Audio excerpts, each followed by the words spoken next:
Y no es embargo ni bloqueo. Es guerra.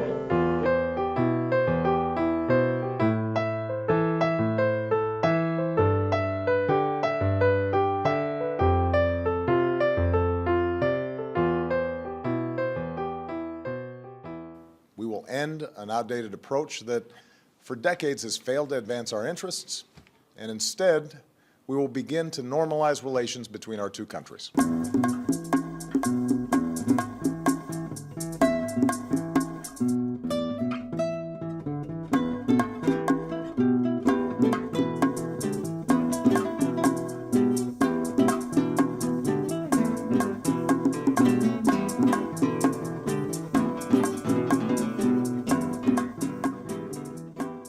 La decisión de restablecer relaciones diplomáticas con Cuba, que es reconocer la legitimidad del gobierno de Cuba, que es algo que se quiso negar a nuestro país durante más de 50 años. Resultado de un diálogo al más alto nivel que incluyó una conversación telefónica que sostuve ayer con el presidente Barack Obama, se ha podido avanzar en la solución de algunos temas de interés para ambas naciones. After all, these 50 years have shown that isolation has not worked. It's time for a new approach. Reconocer abierta y públicamente que la política de Estados Unidos hacia Cuba había fracasado, había terminado aislando a Estados Unidos cuando el propósito original era aislar a Cuba. Yo creo que eso es un reconocimiento a la resistencia del pueblo de Cuba y un reconocimiento a la solidaridad mundial, sobre todo de América Latina y el Caribe, que hizo frente común fundamentalmente en los últimos 10, 20 años.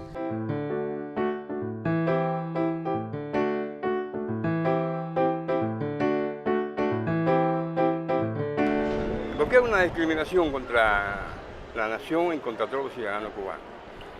Es una cosa totalmente injusta. El establecimiento de las relaciones diplomáticas es el inicio de un proceso hacia la normalización de las relaciones bilaterales.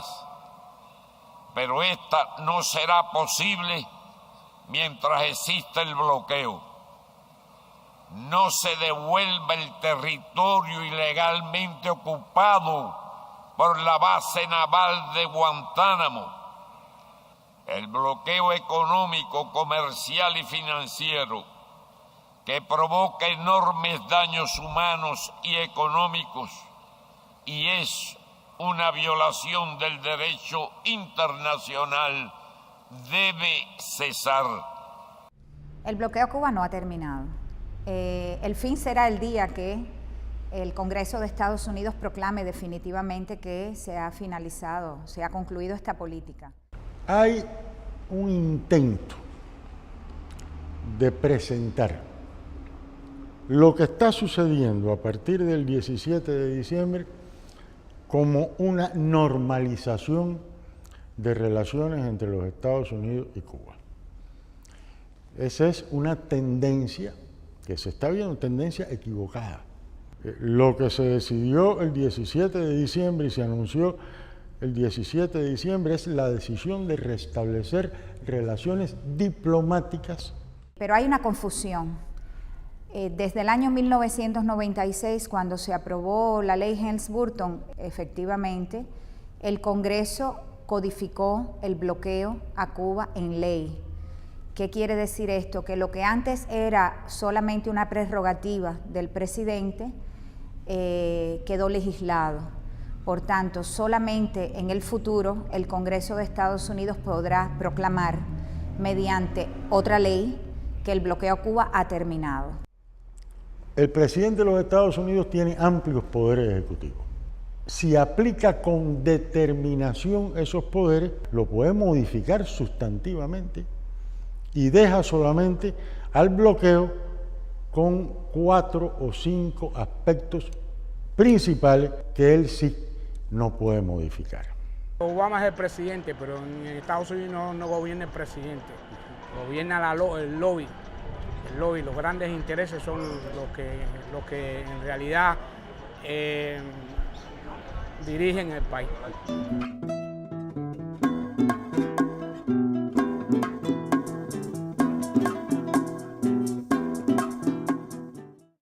No hay un cambio en los objetivos de la política de Estados Unidos hacia Cuba, que sigue siendo el tratar de promover cambios en el gobierno de nuestro país. De lo que se trata es un cambio en las tácticas, en las vías para lograr esto. En el pensamiento geopolítico de los Estados Unidos, siempre Cuba ha estado como una, digamos, pieza en su ajedrez geopolítico, como una pieza deseada, como una pieza que está destinada a pertenecer al juego del más poderoso.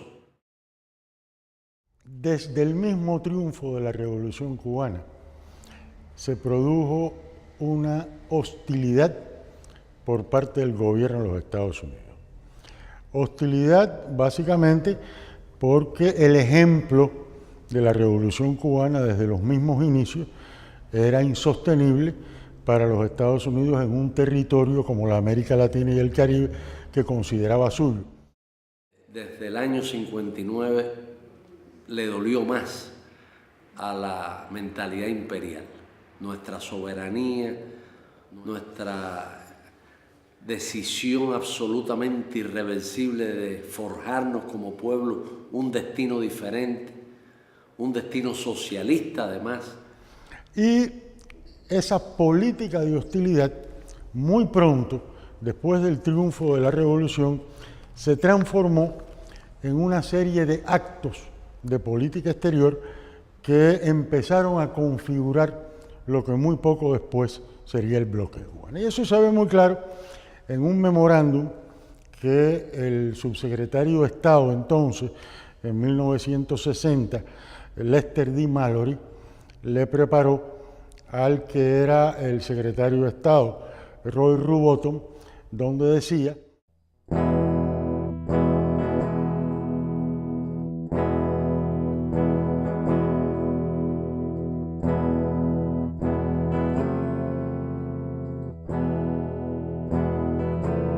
Cuando Kennedy estaba firmando el bloqueo contra Cuba, que lo estaba haciendo en nombre de Dios, creo que estaba en ese momento conscientemente, sabía que estaba cometiendo el pecado original.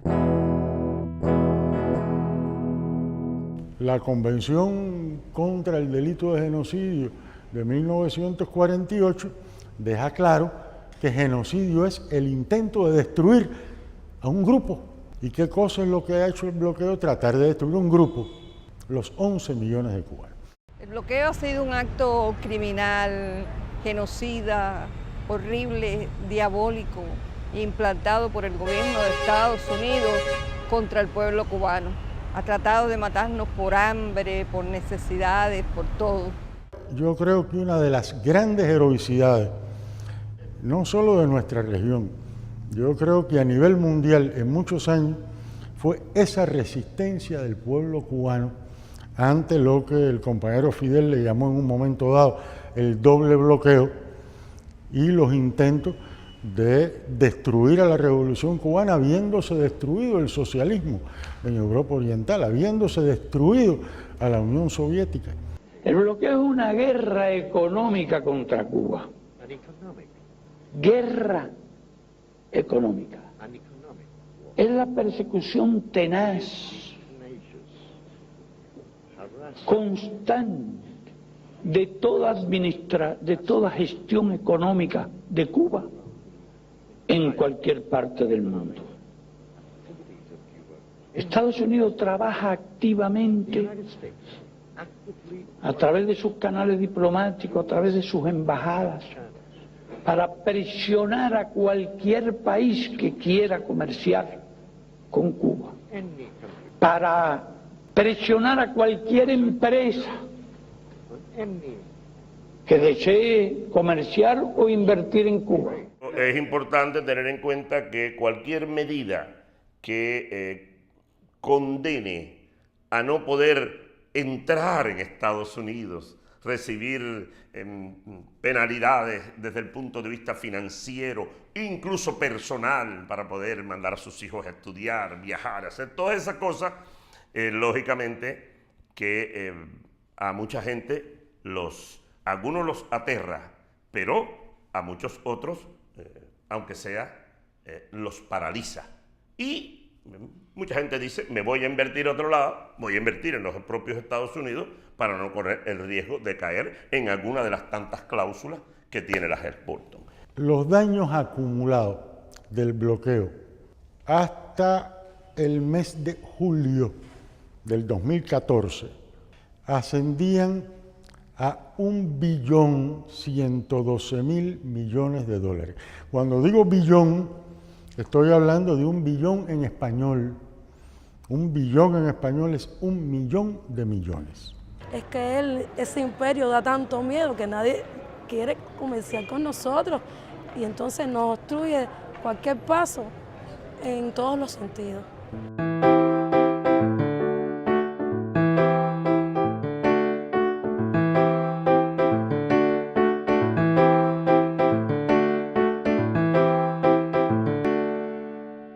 En muchas formas se puede ilustrar el impacto del bloqueo. A veces los tratamientos hay que cambiarlos 3 y 4 veces porque no tenemos el medicamento adecuado, porque falta algún material para poder hacer ese medicamento. Podemos hablar específicamente de los momentos en que no hemos podido tener abastecimiento de algunos medicamentos importantes para el control de las enfermedades, de momentos en los cuales nos ha sido difícil adquirir equipamiento médico a través del cual nosotros podamos hacer tratamiento, o bien equipamiento médico a través del cual nosotros podamos realizar medios diagnósticos o de investigaciones, o bien podemos hablar de momentos en los cuales no hemos podido adquirir determinados reactivos para nosotros poder hacer estas investigaciones, estos estudios que requieren los pacientes. A Cuba no se le puede vender por ningún país ningún producto o ninguna mercancía o ninguna maquinaria o ningún equipo que tenga más de un 10% de componente norteamericano. La gente también se sorprende y la gente dice, oye, pero ¿cómo es que ustedes sobreviven? Soy profesora de música y trabajamos con los niños con este tipo de discapacidad físico-motor. Esta escuela tiene la misión de atender niños, adolescentes y jóvenes con desviaciones en el área motriz, o sea, niños con limitaciones físico-motoras. Cada niño, en función de la patología física que presenta, necesita un determinado tipo de silla de ruedas. O sea, en función de corrección de postura, de corrección de equilibrio. Hay niños que pueden trabajar con sillas convencionales, pero hay niños que con determinada espasticidad que pueden tener en el cuerpo necesitan sillas con determinados aditamentos para que se puedan trasladar de un lugar a otro. Y nosotros estamos imposibilitados de poder comprar esa silla en el mercado internacional, porque realmente cuando se dice en el mundo que de las personas que llevan a cabo esta política de bloqueo, que es para Cuba, hay situaciones, entonces no nos venden a nosotros este tipo de silla y hay que auxiliarse en momentos determinados en terceros países. Entonces es una causal, es una limitante, un ejemplo de bloqueo en esta escuela, el acceso a diferentes sillas para corregir postura. Necesitamos, por ejemplo, materiales específicos, por ejemplo, un lápiz con más grosor, determinados materiales con silueta, donde a partir de la torpeza motora que tenga el estudiante pueda trabajar mejor en función de mejorar el tema de calidad en el aprendizaje. ¿Qué pasa? A partir de todo es una causa, nosotros no podemos comprar y trabajan estos niños con los mismos materiales didácticos convencionales de manera estándar.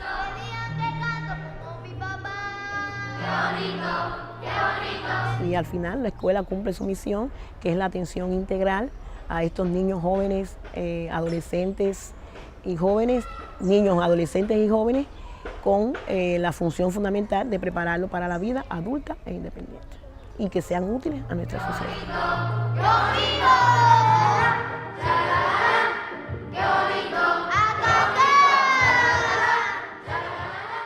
Hay un grupo de niños que se están muriendo en los hospitales oncológicos y sin embargo medicamentos para salvar a esos niños no tienen los Estados Unidos.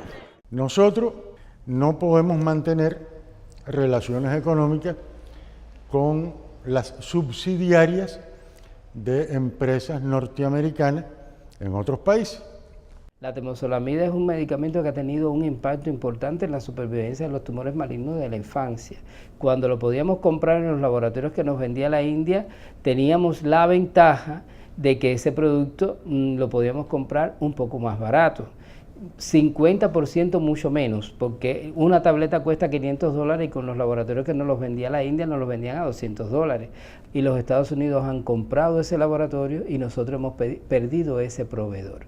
Eso se nos ha repetido a lo largo de los años en múltiples ocasiones. ¿Cuántos diabéticos están esperando por el Everprot P que tiene Cuba ya hace años y que podría solucionar y evitar amputaciones de diabéticos que están esperando en Estados Unidos? La imposibilidad que tenemos para comercializar los productos nuestros cubanos que ya tienen un impacto importante en el tratamiento del control del cáncer y que no son comercializados en los Estados Unidos.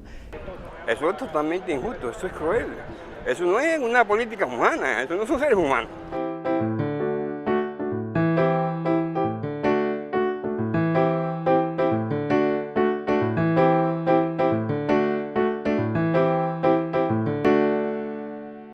Me ha detenido en la calle para preguntarnos, bueno, ¿qué va a hacer ahora? ¿Qué va a hacer Cuba? Porque también yo creo que junto con la alegría y junto con el deseo de que se levante el bloqueo y junto con el deseo de que se normalicen realmente las relaciones, está también en buena parte de la población la preocupación de no perder lo que hemos alcanzado. Porque hay muchos países, y tú lo sabes, que hacen muchas concesiones ante Estados Unidos, ante el FMI, para poder tener buenas relaciones y para que los yanquis no los castiguen con esto y con lo otro. Y por tanto, que la comida que come su pueblo depende de los préstamos que le da el FMI, y para estar bien con el FMI hay que estar bien con los amos. Cuba ha dejado muy claro, tanto en sus conversaciones con Estados Unidos como en declaraciones públicas, que ningún aspecto concerniente al ordenamiento interno cubano es negociable, ni con Estados Unidos ni con ningún otro país. Pero no se debe pretender que para ello Cuba tenga que renunciar a sus ideales de independencia y justicia social, ni claudicar en uno solo de nuestros principios, ni ceder un milímetro en la defensa de la soberanía nacional. Por eso para nosotros es inaceptable la cuestión de cese del bloqueo a cambio de concesiones políticas, concesiones que corresponden a la soberanía de nuestro país. Es absolutamente inaceptable. Es indignante, es irritante. Y realmente preferimos perecer a renunciar a nuestra soberanía.